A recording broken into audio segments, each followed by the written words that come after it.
Good afternoon. This is All India Radio. I am Valsa Williams with the Midday News.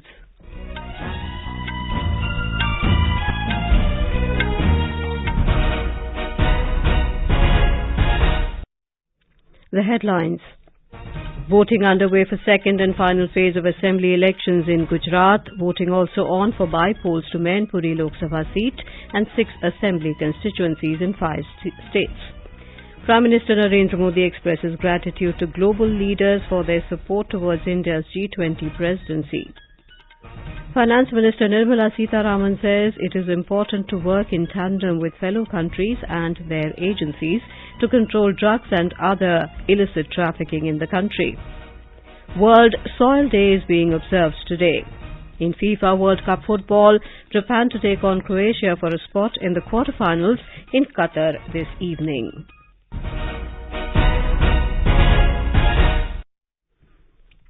In Gujarat, polling is underway for the second and final phase of assembly elections today. Voting for 93 seats spread over 14 districts including Ahmedabad, Vadodara and Gandhinagar is taking place. Voting began at 8 a.m. and will end at 5 p.m. 34.74% voter turnout has been recorded till 1 p.m. Prime Minister Narendra Modi cast his vote at a polling booth set up at Nishan High School in Ranip area of Ahmedabad. Talking to media, Mr. Modi appeals to all eligible voters to vote in large numbers. He also thanked voters for participating in the Festival of Democracy. मतदाताओं ने बहुत ही उत्साह और उमंग के साथ मनाया। मैं लोकतंत्र के उत्सव के लिए देश के नागरिकों का हृदय से अभिनंदन करता हूं, धन्यवाद करता हूं। मैं इलेक्शन कमीशन को भी हृदय से बहुत बहुत बधाई देता हूं कि उन्होंने बहुत ही शानदार तरीके से पूरे विश्व में भारत के लोकतंत्र की प्रतिष्ठा को बढ़े, इस प्रकार से चुनाव का संचालन करने की एक महान परंपरा विकसित की है और उसका एक उत्तम उदाहरण इस चुनाव में भी नजर आया। Chief Minister Bhupendra Patel cast his vote at Chelaj in Ahmedabad. Gujarat Chief Electoral Officer P. Bharati also cast her vote in Gandhinagar. Elaborate security arrangements have been made to ensure that no untoward incident happens during the polling.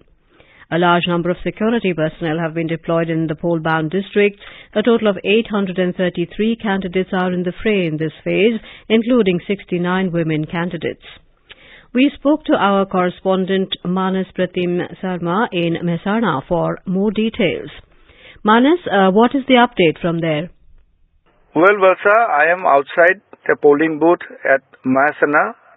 There are 7 seats as a whole in the district, but to be precisely at Mehsana there are 13 candidates and a total of 2.1 lakh voters. But the main fight is likely to be among BJP, Congress and Aam Aadmi Party. That means a triangular fight is expected here. BJP has given ticket to Mukesh Kumar Patel. Congress has candidature of PK Patel, while Aam Aadmi Party has given ticket to Dishan Bhai Patel.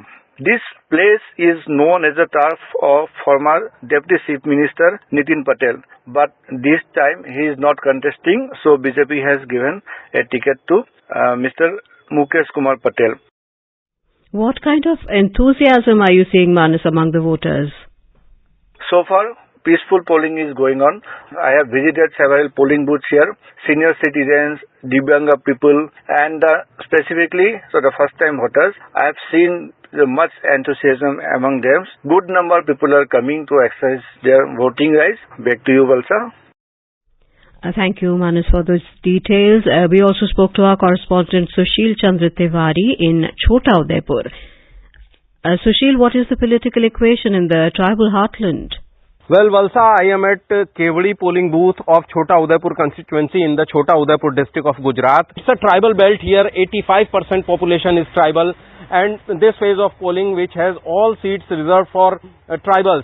This is an important area because the stalwart leader of tribal, Mohan Singh Rathwa, he switched the sides and now his son is contesting from BJP. So tribal votes are very important. BJP and Congress both have tried hard to woo the tribal voters. Polling is also underway for by-elections to Mainpuri Lok Sabha seat and Rampur and Khatoli Assembly constituencies in Uttar Pradesh, by-polls to Padampur Assembly seat in Odisha, Sardar Shahar in Rajasthan, Kurhani in Bihar and Bhanu Pratappur in Chhattisgarh are also underway.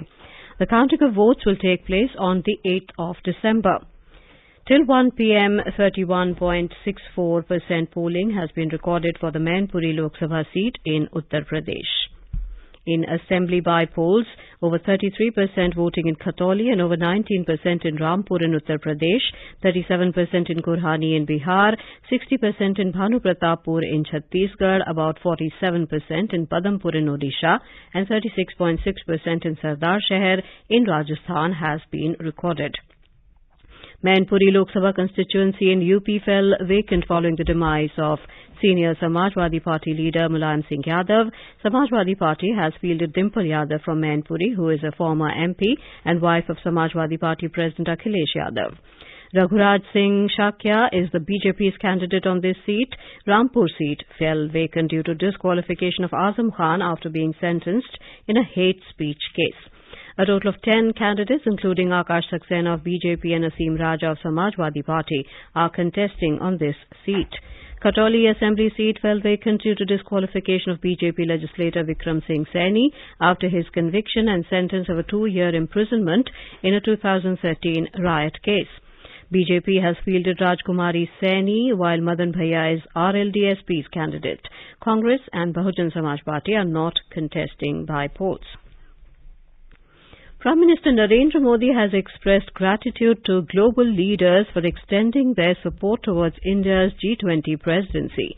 Mr. Modi thanked US President Joe Biden, saying that Mr. Biden's valued support will be a source of strength during India's G20 presidency. Mr. Modi highlighted the importance of working together to build a better planet. The Prime Minister also thanked French President Emmanuel Macron for his support to India's G20 presidency, saying that he looks forward to consult Mr. Macron closely during the presidency. Responding to a tweet by Japanese Prime Minister Fumio Kishida, the Prime Minister said Mr. Kishida's solidarity is vital as Japan has contributed a lot to global well-being. India's G20 Sherpa Amitabh Kant has said that the priorities of India will not just reflect aspirations of the G20 partners, but also of the Global South, whose voice is often unheard. In his keynote address on the second day of the G20 Sherpa meeting in Udaipur today, Mr. Kant said India's presidency will seek to advocate the oneness of all in accordance with the theme, One Earth, One Family, One Future. Quoting Prime Minister Narendra Modi, he said the challenges that we face today can only be solved by working together through hope, harmony and healing. The government has convened an all-party meeting tomorrow ahead of the winter session of Parliament. In the meeting, the centre will seek cooperation from all political parties for smooth functioning of both the Houses of Parliament during the session. The winter session of Parliament will start from the 7th of this month and it will continue till the 29th of December. The session will have 17 sittings spread over 23 days. Earlier, Parliamentary Affairs Minister Prahlad Joshi had expressed hope for a constructive debate and discussions on legislative business during the session. This is All India Radio giving you the news. For quick news updates round the clock, follow us on our Twitter handle at AIR News Alerts.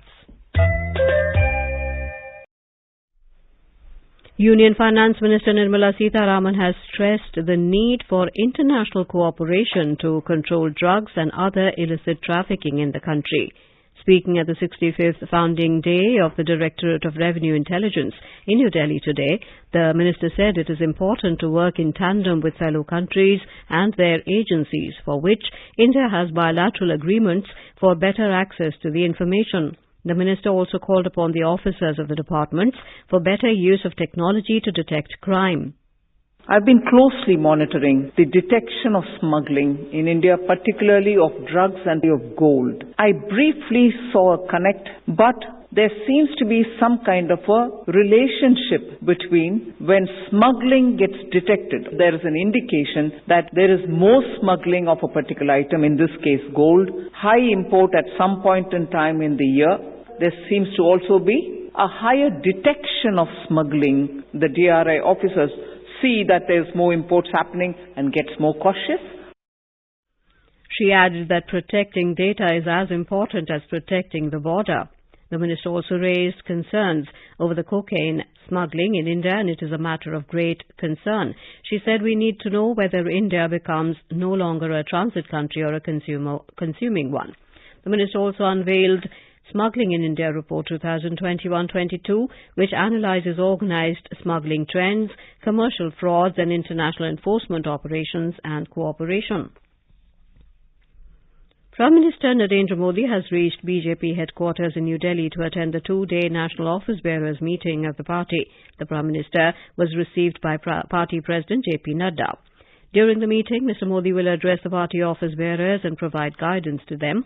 The meeting will be presided over by BJP President J.P. Nadda. In the meeting, future strategies of the party will be discussed, along with reviewing preparations for the upcoming assembly elections.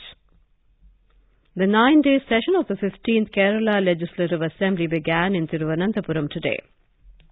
However, the Assembly adjourned for the day following the opposition ruckus over the alleged backdoor appointments in the state. The opposition alleged that the state government bypassed the Public Service Commission and Employment Exchange through illegal temporary appointments. Many important bills will be introduced during the session, which is scheduled from December the 5th to the 15th. The politically relevant bill to appoint academic experts by removing the governor as the Chancellor of State Universities is also expected to be introduced in the ongoing session. World Soil Day is being observed today. It is held annually on the 5th of December as a means to focus attention on the importance of healthy soil and to advocate for the sustainable management of soil resources. The theme of this year's World Soil Day is Soils Where Food Begins. The day aims to raise awareness of the importance of maintaining healthy ecosystems and human well-being. An international day to celebrate soil was recommended by the International Union of Soil Sciences in 2002. In the FIFA World Cup football, Japan will take on Croatia in a knockout match for a spot in the quarterfinals at the Al Janoub Stadium in Qatar at 8:30 p.m. Indian time. In another late-night round of 16 match, Brazil will take on South Korea at 12:30 a.m. Earlier, England comfortably defeated Senegal 3-0 last night to set up a quarter-final clash with France on Saturday. The third T20 World Cup cricket tournament for the blind will be inaugurated at Tao Devi Lal Indoor Stadium in Gurugram this afternoon. The participating nations are Australia, Bangladesh, Nepal, Pakistan, South Africa, Sri Lanka and the hosts India. A total of 150 players will participate in the tournament. A total of 24 matches will be played in 9 cities across the country. On day 1 of the tournament tomorrow, 3 matches will be played. India will take on Nepal at 10 a.m. in Sledgehammer Ground in Faridabad. Australia will clash with Sri Lanka at 9:30 a.m. in DDA Siri Fort Sports Complex. And Pakistan will meet South Africa at 9:30 a.m. at Saket Ground, New Delhi. The tournament is being organized to mark the World Disability Day celebrations universally. Former Indian batsman Yuvraj Singh is the brand ambassador of the tournament. In our bilingual live phone-in program Public Speak at 9:30 tonight, we will bring you a live discussion on importance of millets and millets promotion initiatives with the experts Dr. D.K. Yadav, Additional Director General Seed, Indian Council of Agricultural Research, and R.P. Singh, Additional Commissioner Crops, Ministry of Agriculture and Farmers Welfare. Listeners can ask questions to the experts on benefits and nutritional value of millets, government initiatives to boost millet production and consumption, environmental impact of millet production and significance of celebration of International Year of Millets 2023. And now before we end the bulletin, the headlines once again. Voting underway for second and final phase of assembly elections in Gujarat. Voting also on for by-polls to Mainpuri Lok Sabha seat and 6 assembly constituencies in 5 states. Prime Minister Narendra Modi expresses gratitude to global leaders for their support towards India's G20 presidency. Finance Minister Nirmala Sitharaman says it is important to work in tandem with fellow countries and their agencies to control drugs and other illicit trafficking in the country. World Soil Day being observed today. In FIFA World Cup football, Japan to take on Croatia for a spot in the quarterfinals in Qatar this evening. And with that, we end the Midday News.